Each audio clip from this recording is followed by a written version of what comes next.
एक बार की बात है। श्यामपुर गांव में विक्रम नाम का एक राजा राज करता था।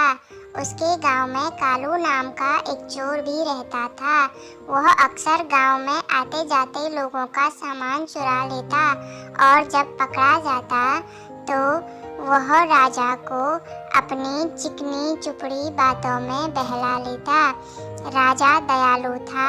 कालू को इस बात का पता था और वह हर बार इसका फायदा उठाकर बच जाता।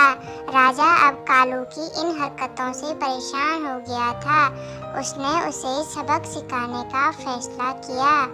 एक बार राजा ने अपने दरबार में एक दावत बुलाई जिसमें उसने कालू को नहीं बुलाया। कालू के पेड़ के नीचे सो रहा था। तभी उसने देखा गांव का मुखिया राजा के दरबार की ओर सज धज कर जा रहा है।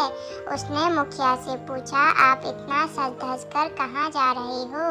मुखिया ने जवाब दिया, राजा के घर दावत है और पूरे गांव को बुलाया गया है। कालू ने बोला, मुझे तो कोई बुलावा नहीं आया। मुखिया हंसा। उसने कहा, तुम जैसे चोर को कौन बुलाएगा? कालू को गुस्सा आ गया। उसने मन ही मन सोचा, अब वह राजा की महफिल में जाएगा और वहां जाकर राजा को सबक सिखाएगा। कालू राजा के दरबार में चला गया।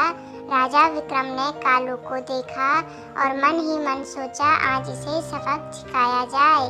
उन्होंने भरी सभा में एक बर्फ से भरी पोटली ली और सबको दिखाते हुए यह कहा कि इसमें कीमती हीरे रखे हैं।